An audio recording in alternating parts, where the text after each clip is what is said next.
Well, welcome to Driving Change. We have two very special guests coming up, Rintu Thomas and Sushmit Ghosh, talking about their brilliant and beautiful and compelling new film, Writing with Fire. You're going to want to see this film for so many reasons. It's inspirational. It's frankly, I think the story of these women and these women journalists pushing back against the powers that be on all levels is truly inspirational. It's the pebble dropping into the pond, and I think the outcome and watching those ripples grow are the outcomes, and that's what we get into with the two directors from the film, Rintu and Sushmit. They open up about the making of the film and what it means to them.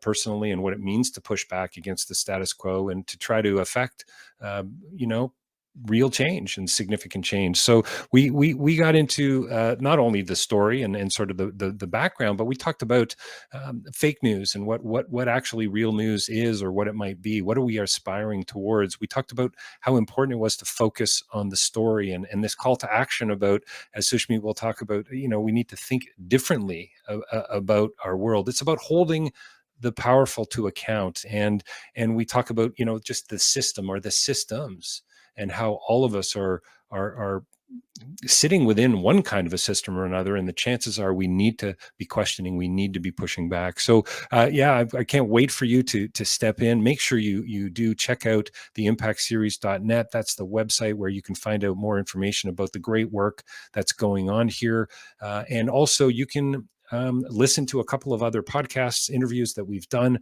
Driving Change. Please sign up and subscribe to the podcast wherever you do listen to podcasts. Socially mediate us, please help us get us out on the street. Leave us a review. But for the time being, lean in and listen to my interview with Rintu Thomas and Sushmit Ghosh talking about their beautiful new film, Writing with Fire. Welcome to Driving Change. We're honest, we're out loud, we're making an impact. This is a podcast about acknowledging our past, staying present, and recovering our future. My name is David Pack. Join me as we engage with activists, filmmakers, actors, and agents of change as we explore our relationship to the world around us and how we can all make a difference. Driving Change is your go-to podcast for fun and insightful conversations about making the world a better place. It's content that cares. Build, act, create. Welcome to Driving Change.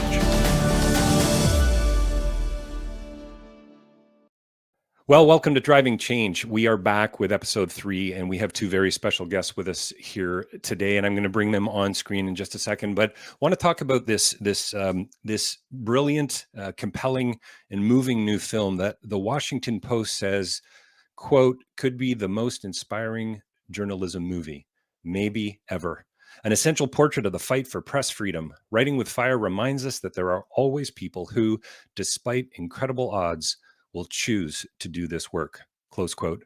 That's the Washington Post. You can find all kinds of brilliant reviews online about the film. It's called Writing with Fire. We have Rintu Thomas and Sushmit Ghosh here with us today to talk about the film.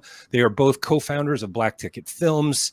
They have worked with the Sundance Institute. They care about issues that matter. And I just wanted to say welcome to Driving Change. Rintu, Sushmit, thank you for joining us. Thanks, David. Thanks for having us. Thank you. Looking forward to this. So in a minute or two, I'd love for us to watch the trailer together and then just sort of talk about kind of what intuitively comes out of that. You've seen the film many times. You've answered so many questions. You've done so many interviews.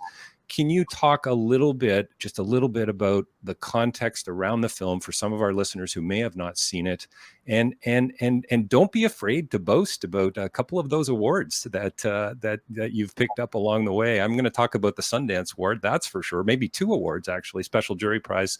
So congratulations for that, and again, welcome to the show. Thank you. I mean, I think you're right. We've spent the whole year talking about the film, and I still feel like there's always a new audience. So it's always in many ways it's like the same thing, but in many other ways it's like I have an opportunity to talk about my film. So very happy to be here with you.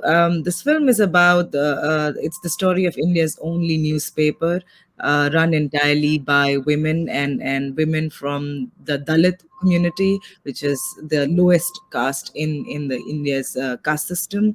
And we met them when they were making a very audacious transition from 14 years of being a print newspaper to pivoting to digital. And I say audacious because most of these women had never touched a smartphone before. So we traveled with them for 5 years on this journey, and the film was premiered at the Sundance Film Festival, won the Audience Award, which is super special, along with a special jury. And we've traveled to about 90 festivals now, and 90 festivals, 90. yes, yes, and Okay, so you got to break 100 before the holiday season, don't you? dream. That's the dream. And it's picked up 28 awards last year. Just last week, we won the Audience Award again at IDFA, the largest Wow. festival in the world. So I think all of it has been, most of it has been virtual. So we are just beginning to travel with the film. And as you said, before the year closes, this has been a true gift. Yeah, it's got to be so. We're in New York, so maybe you can hear the We city. can hear the city outside. That's for sure. So, and just real quick, you're off to LA soon, and maybe the UK, and hopefully sometime getting back home one day. That's also the dream now. I think we've been on the road for a while, but we are loving this. It's just fantastic to be back in the theaters with audiences. I mean, that's exactly why filmmakers make their stories, Of course. to have their film seen, and to be in the presence and the company of viewers who are engaging so intimately. Cinema is magic. Light on a sheet of cloth in a darkened hall, and then the experience of being together. So Yeah, magic and light. I love that notion. And you're Sushmi, you're the cinematographer on the film, were you not? yes, so I shot the film alongside Karan. So both of us were cinematographers on the film. It's been an interesting journey. 4 years working on this project with him. He's been a friend. We've known each other for nearly a decade. We've Sure. done our shots together. This is the first time we collaborated on a feature-length doc. So when did the title come for the film, and how did it come about? I love that I believe the English translation of the name of the paper is Waves of News. Is that not right? That's And could correct. you tell us about the newspaper and maybe a little bit about how the film came to be, or at least the title anyway? Do you want to go? And this is your favorite question. Yeah, This is your favorite question. Awesome. I'm glad I got it so early in the conversation. we actually saw a photo story about Khabar Lahariya online, and when And that's the name of the newspaper, yes? that's the name Yeah, of the thanks, Rintu. newspaper. When we reached out to them, we got invited to a meeting where the central protagonist of the film, Meera, who's the chief reporter at that time, she was the chief reporter at Khabar Lahariya. She was leading a meeting discussing why they needed to move from print to digital, and it was a very special moment because they're working in a region which is where being a journalist always has traditionally meant that you're an upper caste male. Upper caste male, yes. For these women to be creating their own newspaper, questioning what news should be, and doing that consistently day in day out for such a long time, and to really pause at a pivotal moment and say, you know what, we need to expand, we need to look at technology to help us do that. All of that happened in that room that we were there, and I think we were very fortunate to be there on that day, because we made that a very, very intuitive and immediate decision to be with them as a part of this journey. At that time, it felt like it would take us maybe 2 years to tell the story. It eventually took 5, but that is really the heart of the story. Um, when women decide to tell their own stories, what do they look like? How do they negotiate their place in a society that's constructed to keep them out? Yeah, isn't it Sunitha who says in the film that her work comes at great personal risk? Isn't that one of the lines from her as she's sort of unpacking what some of these implications are? And it really comes out in the film. And Rintu, you must have been so sort of, well, both of you, I guess, uncomfortable in those situations. I mean, risk for you as filmmakers too, I would think, in some cases. Can you talk about that in relation to the gender gap that I think most of us have experienced at some point in our lives, though that seems to be a little more prominent in other parts of the world? I think, the feeling of being the only woman in a room, not alien to a lot of us, but to be the only woman in every space that you Right. step into, professionally, personally. It was something different that I was witnessing with the journalists at Khabar Lahariya, and these rooms or these spaces that they were walking into were mostly very hostile, unwelcoming, and they were doing their work with people who are in positions of power and not necessarily agree with their ideas of news making, or what accountability is, or what how a democracy should function. And so the fact that you're a woman, you're a Dalit woman, and a journalist, all of these operative words were playing out every single time. And to be at the amazing privilege to be there with a camera to Sure. see all of that unpacking, and how they did that in extremely smart and wise ways is I think what this film is really born out of that, and that's what we've tried to capture. And I think that's what resonates mostly with people when we talk about glass ceilings, when we talk about Right. man being mansplained at every step of the way in our professional spaces. How do you negotiate that? And how do you make sure that your work gets done? Rintu, what I love about these women is they don't really have an answer to that question. How do you do that? But they're willing to step in anyway. And that's a remarkable thing. For what a lesson for all of us, Absolutely. to roll up our sleeves and to step in and make a difference in a particular way, and I think it's a really profound outcome of this film and the story and the work that they're doing. Yeah, and the choice not step away, because that's the natural instinct, right? I don't Of want to course. do this. But for them, it's like, if I don't do this, then who will? Then who will? Who will? Yeah, it's so good. So we got to talk. You mentioned Mira. We need to talk about her. She is a what's the phrase I'm looking for? She's a powerful woman. She knows what she wants. She knows. Talk about stepping in and talk about rolling up her sleeves. But what's the line that she says? It's important to keep challenging the system. Sushmit, what did you think of Mira when you first met her and you first saw her on camera? What can you recall that? She is a gentle force of nature, is how. Nice. Because Sunita is clearly someone whose energy is very visible, and so the first time we actually met all of them was the first day we ended up filming with them. It's an early scene in the film where Mira is making this pitch to pivot from print to digital. And it was a room full of, I think, about 23 to 25 women, most of whom were very nervous about making this switch. And just Mira's ability to articulate her vision for why this needed to be, and her ability to manage people's anxieties, expectations, fears, and uncertainties of the future, immediately told us that she had to be someone that we had to stay with through the course of the film. And of course, in that meeting, we discovered Sunita, who was constantly challenging the leadership about, why do we need to do this? How is this important? Why should we, after 14 years of, because Sunita really loved the newspaper. For her, the physical version of the newspaper, in more ways than one, represented a lot of things personally. And I think she was constantly challenging that. And Shamkali, who's the third character in the film, really embodied this idea of fear around things I have never done. I have never experienced technology. I have never touched a mobile phone. I don't know what YouTube is. What the hell is Facebook? I don't think I can do this. So it was these three beautiful characters, amazing women, who were in very different, incidentally, at very different stages of their own lives, as we found out later.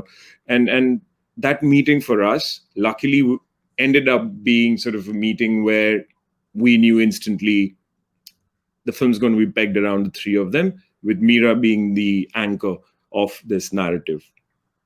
It seemed to me as I watched the film, there was something very intimate and friendly about the community that Mira, I suppose, had created. She's kind of, I guess, like what did you call her? A gentle force of nature. She's kind of like the glue in a way.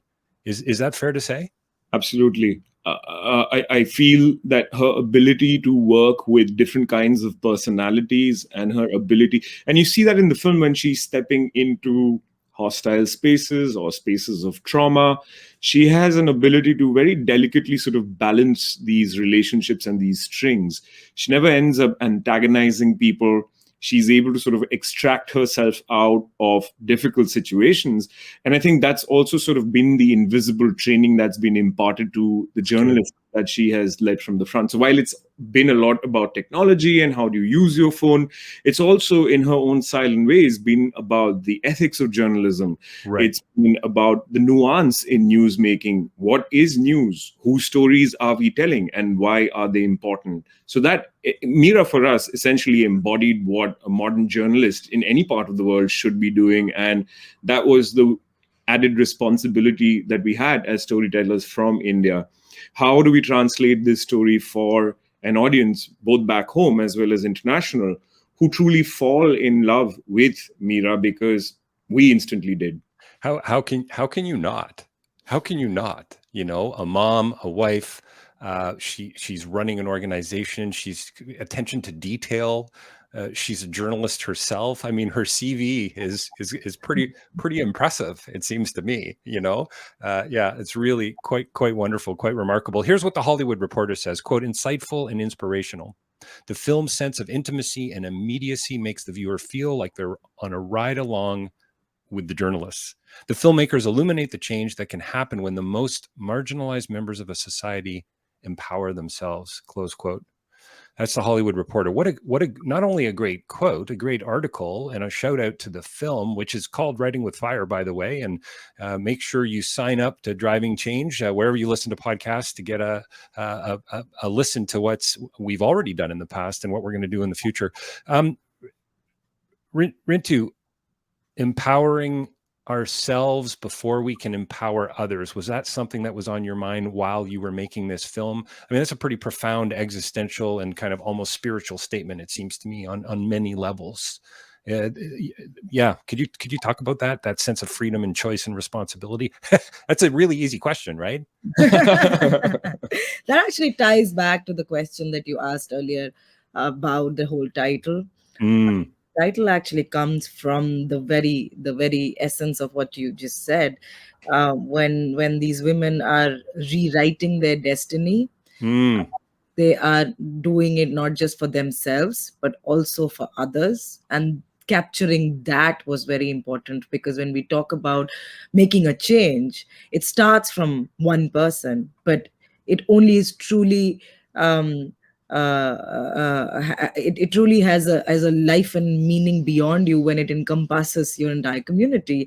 And in doing so, they're playing with fire. It's extremely risky business.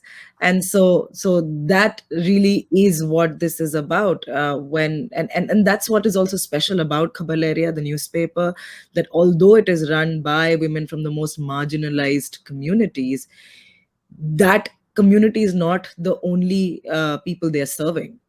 This is a consummate newspaper where issues of corruption, of accessibility for resources for everybody is important for them. It is important that they engage with issues that are super grassroots. A road is not being fixed despite the budget allocated, and therefore pregnant women can't access hospitals on time. Two, there is larger systemic forces at play that are stopping resources from reaching people in the country. And that's the expansive yet the micro vision, which is absolutely admirable, and that's what we need to all emulate as journalists, artists, the larger and the, you know, it's both these lenses together. And I think capturing that was one of the most difficult things also, putting the film together. There was so much to say, and yet to say it in a fluid, articulate way was quite a challenge. How do you ultimately decide what not to put in the film? Yeah. You know, all those other interviews, those people, those situations, that it could it could have been a 9-hour film without too much trouble, it seems to me. Hey, you know what? Is it worth watching the trailer right now? Why don't we cut to that and show our listening guests, but also our guests who are watching on YouTube, what's really going on in the film, and let's see if we can generate even a little bit more interest in catching Writing with Fire. We are talking with Rintu Thomas and Sushmit Ghosh here on Driving Change, and I was going to say coming soon to a theater near you, but it's already in theaters, isn't it? In the US, but coming soon, very much in Canada. Third of December. Yeah, indeed. So I have a feeling this film's going to be around for quite some time, with the conversations that it's created. 90 film festivals, I think, is a pretty good indicator. So let's have a look at the trailer, and we'll be right back. वाह, मुझे बहुत अच्छा लगा।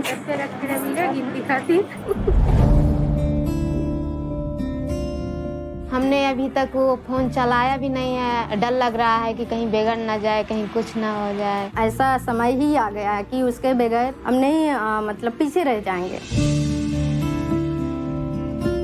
मुझसे तो पूछते हैं, तो मैं भी पूछ लेती हूँ कि आप कौन से कास्ट के हैं। अब वो कहते हैं मैं ब्राह्मण हूँ, तो मैं भी कह देती हूँ मैं भी ब्राह्मण हूँ। जो खबर लिखनी होती है उसमें पैसा नहीं लगता है, इसलिए हमसे उतनी ही बात करें जितना समझ में आए, उससे ओवर नहीं। हमारे प्रदेश में दलित औरतों का पत्रकार के रूप में कोई सोच भी नहीं सकता। 14 साल में हमने इस मानसिकता को काफी हद तक बदला है। तो इन दमंग लोगों ने क्या किया, उसको पत्थर मारकर हत्या कर दी, और किसी पर भरोसा नहीं। एक लहरियां ही ऐसे न्याय दिला सकती हो। एक हैरानी वाली बात है कि थाने को पता नहीं, पुलिस स्टेशन को पता नहीं है, क्योंकि मैं उस जगह से हूँ। मार दिया मारू है, मेरे लिए तो बहुत ही रिस्की है। कभी 11 बजे, कभी 12 बजे, कोई टाइमिंग है नहीं है। इस जगह पे मैं हूँ, उस जगह पे अगर आप होते तो क्या करते? पहले अपना काम बाद में देखते। मुझे तो नहीं लगता है। जो आपके साथ संगठन है, वो देश के भविष्य में किस तरह भागीदारी में है? संघ शक्ति कलयुग है, संगठन है, संगठन में शक्ति हो। डर लग रहा दीदी अभी तो। खबरें कहाँ गईं? कोई खबर दिख ही नहीं रही है। जो हमारी कवरेज होगी वो अन्य मीडिया से बहुत अलग होगी। हर कोई को जानना चाहिए कि हाँ, हम पत्रकार थे, एक महिला पत्रकार, और किस तरह की पत्रकारिता हमने की है।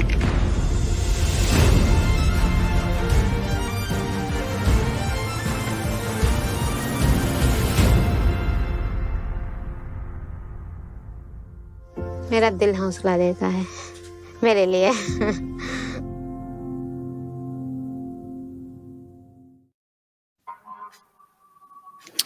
Yeah, congratulations again, and thanks for making this film and telling this story. It's remarkable, it's compelling, and it's so important. I think the conversation is going to start, the seeds it's going to plant, and thanks for joining us on Driving Change. You can learn more about the film at writingwithfire.in. We're here with Rintu Thomas and Sushmit Ghosh to talk a little bit more about the film. So I'm going to ask a question that popped up in the trailer, and I'm pretty sure it was.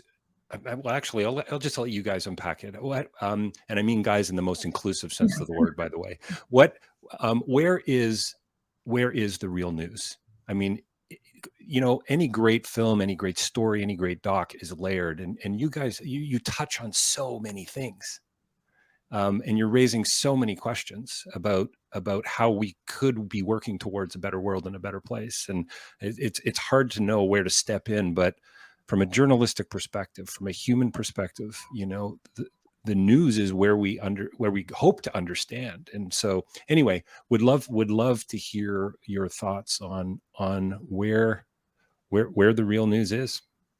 I think this is also something that struck us early on when we started working on this project, because in India, mainstream news essentially is a cacophony. It's a circus. And I think that's reflective of what's happening anywhere across the world.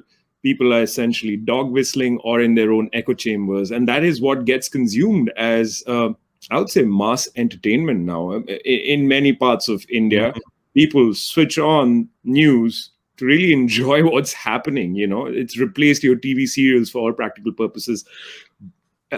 I also feel that that's a dangerous trend, because now news is not consumed on TV, it's consumed on your mobile phones. And, Sure. and with the mass penetration of digital in India, I think we have one of the largest subscriber bases after China.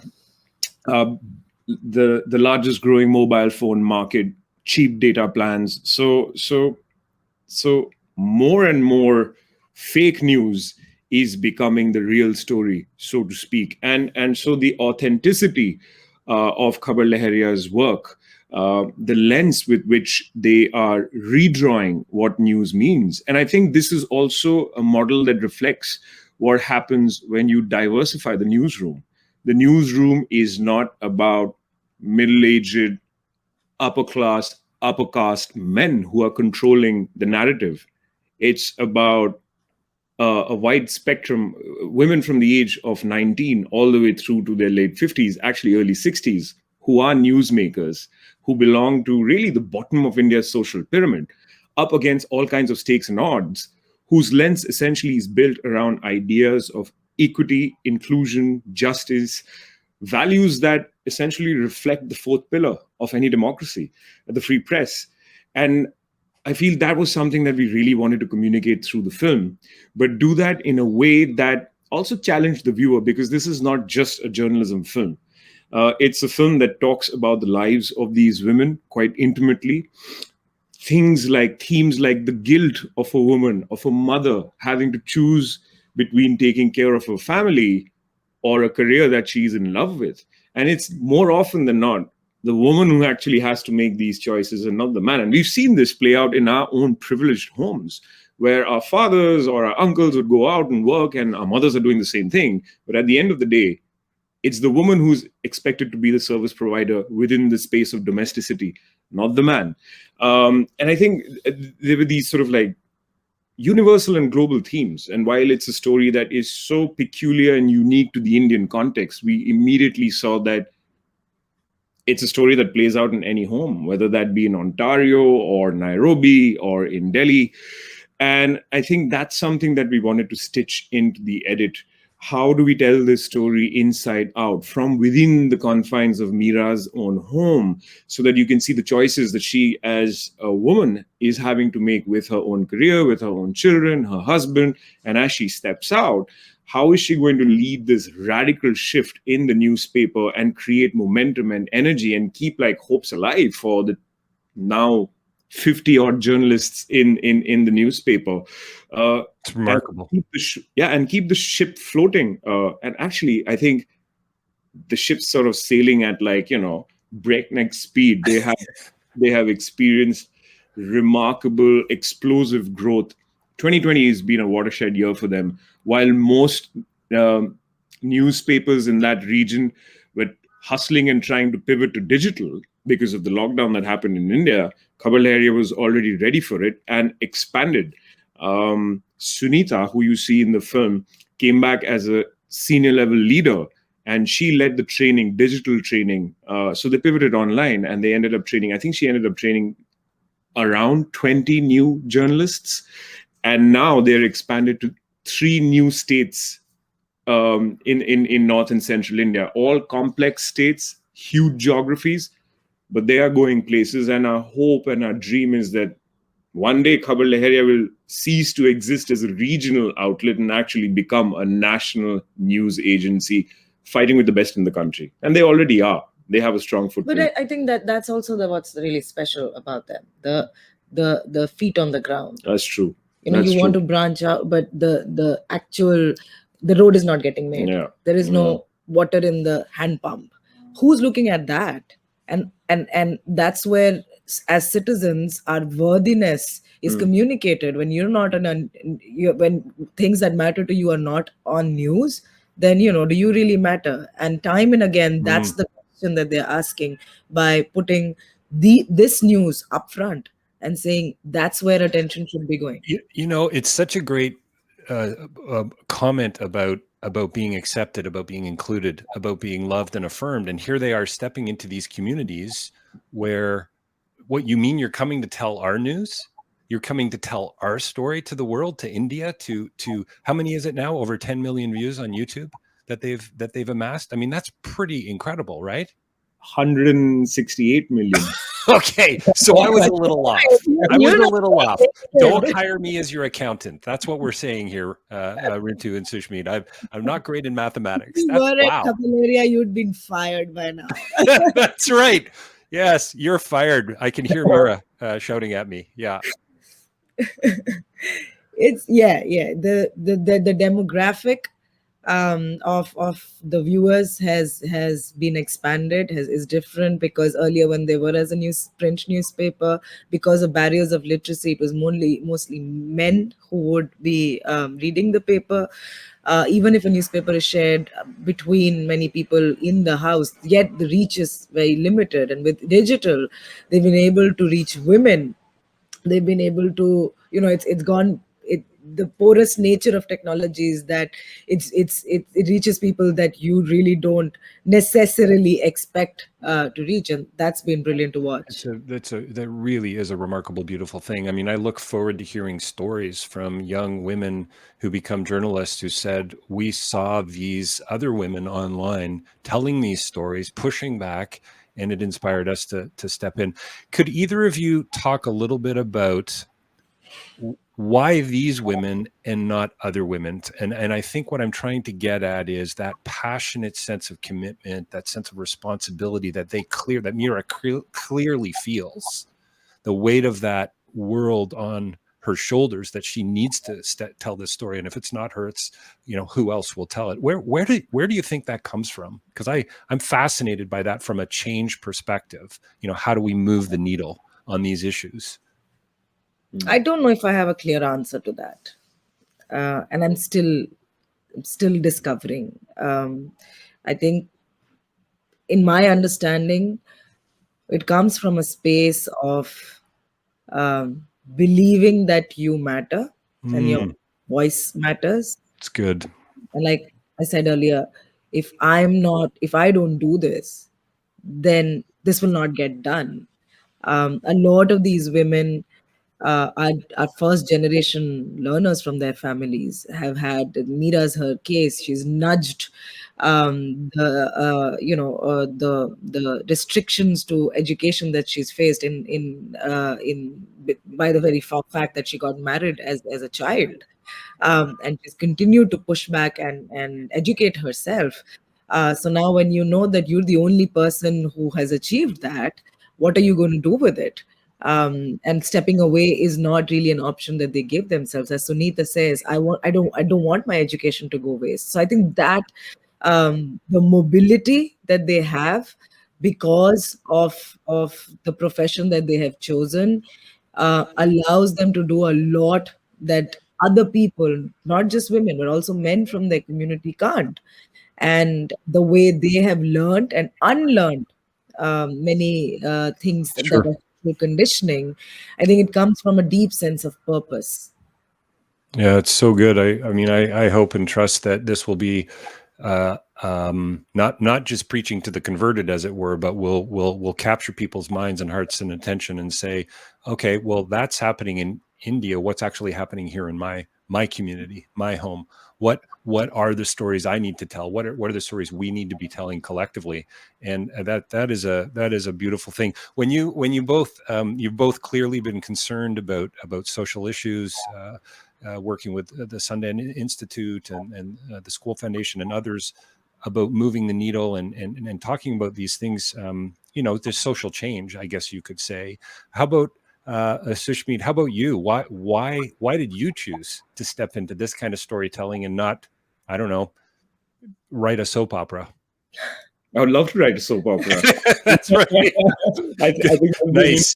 been like 12 years of doing this, but I think I think it goes back to, it's an interesting anecdote. When I was 10 years old, way back in school, every second day I would sort of be drinking a bottle of Coke with my friends, and they showed us this very patchy documentary about how extractive Coca-Cola's practices were in India, where they had a factory in South India, which was basically mining potable water.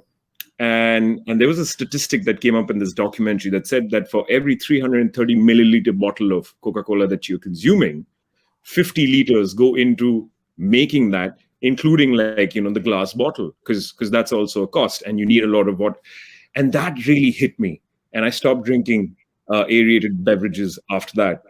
And if you do the maths, it's exponential levels of impact, and that's just one person stopping drinking that. And imagine the amount of water saved. So that film left a deep impression on me. And every time people said documentaries can't really change the world, we sort of like pivoted and said, no, they can. And that's essentially what our experience in film school was as well. Our professors were always like, your focus as storytellers is to tell the story. It shouldn't be focused on whether or not this story might have an impact or not. Focus on the story. And we always thought about how stories are human experiences. And if they're told well, it is absolutely possible to engage your audience. And beyond the engagement comes a commitment for change. Just if a person were to begin thinking differently about the world that they're in, I think that's the call to action. And I think, that's essentially been our body of work in India. So we've done a lot of short nonfiction. We do a lot of commission pieces. We've done independent work. All of these films, actually, our independent work has gone on to be used in curriculum of universities.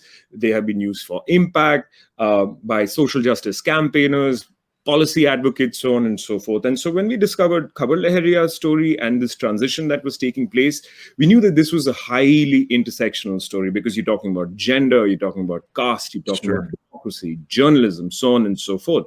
And there are so many parallels with what's happening here with any part of the globe. And I think with, say, the Western Hemisphere now experiencing the rise of authoritarian regimes and populist governments, there are echoes that people feel. And this story now becomes much more relatable. So we knew that this was a story, this was a film that would work for audiences globally. And so every time we were pitching, people would ask us, who is your target audience? And we're like, that's a redundant question.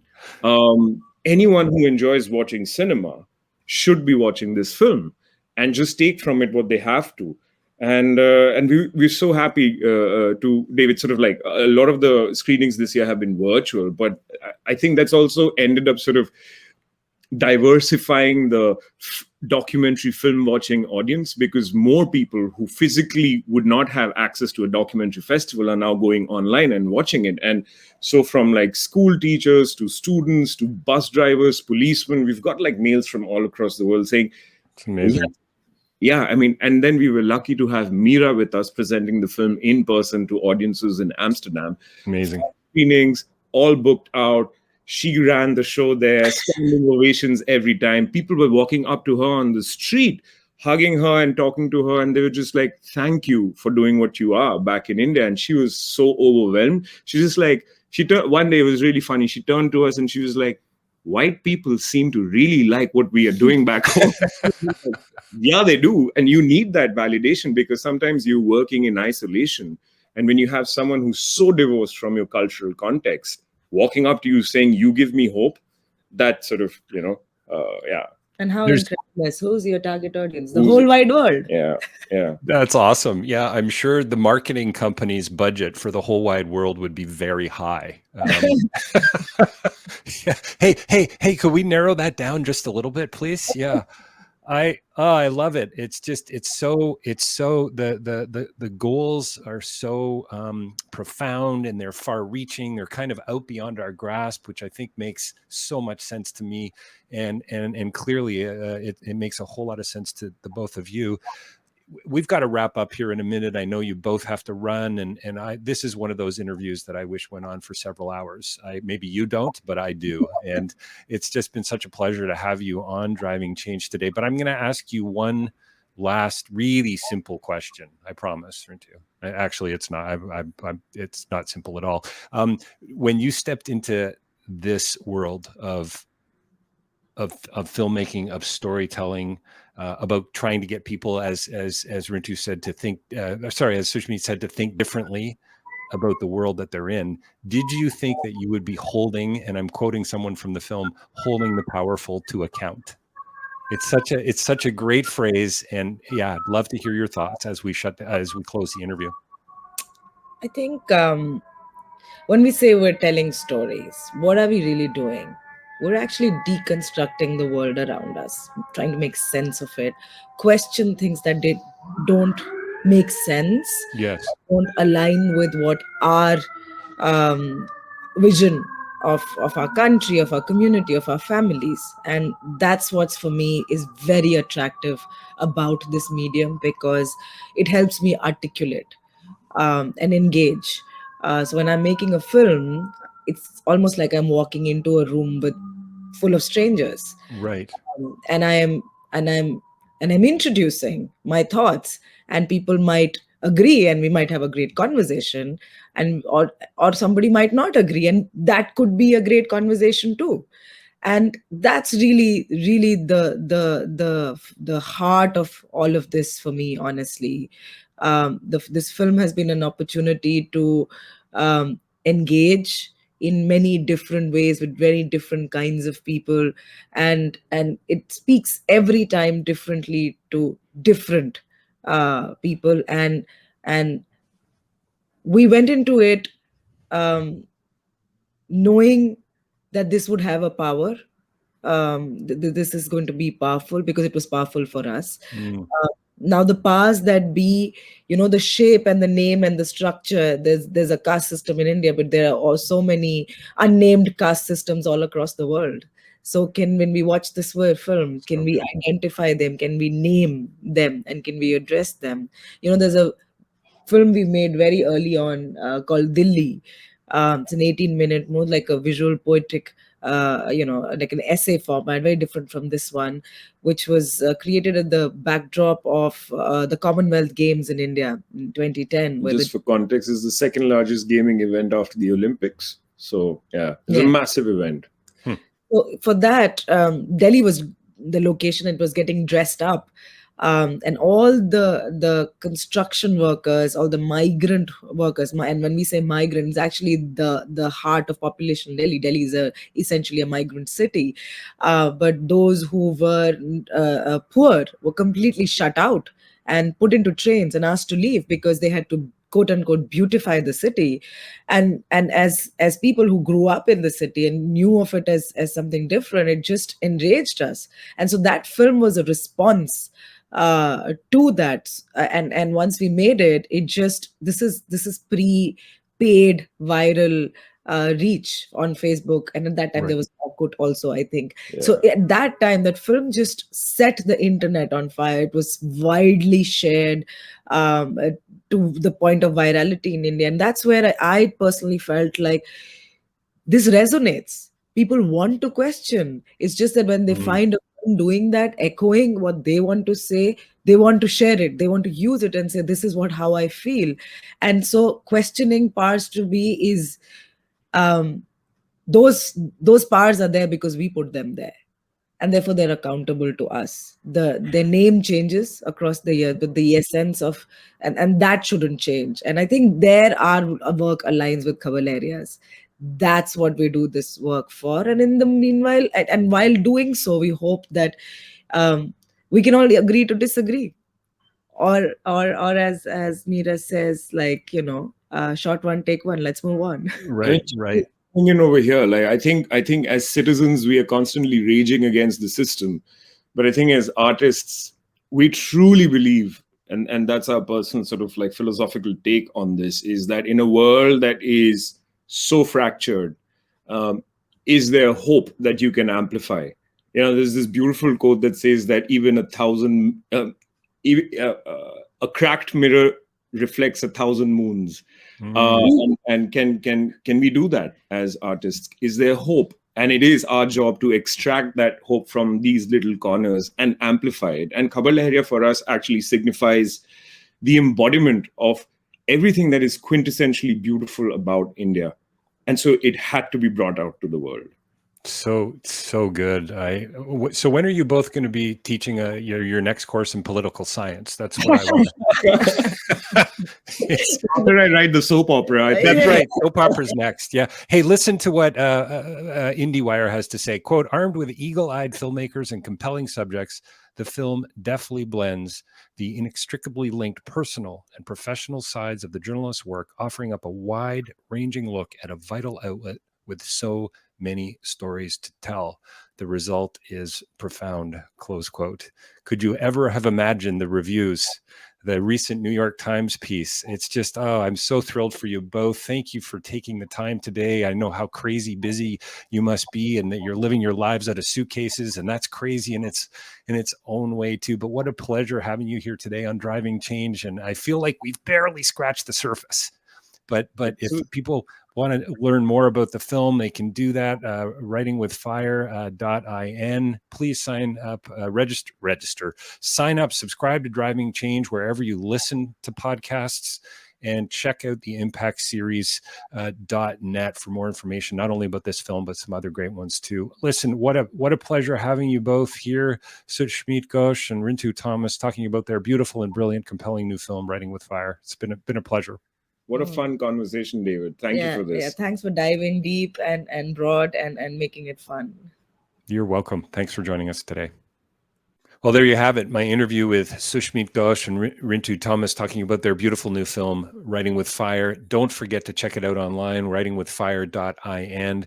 And please also sign up and subscribe to Driving Change wherever you listen to podcasts, and check out the website, theimpactseries.net. Some really great films there, some great work. You can step in and peel back a few layers through these remarkable people's stories. And that's what the Impact Series is really all about. It's about real change. It's about moving the needle. It's about dropping the pebble into the pond and watching the ripples grow. And I am so thrilled to be a part of it, and so thrilled to have had the opportunity to interview Rintu and Sushmit here today on Driving Change. Stay tuned for more coming your way in the not so distant future.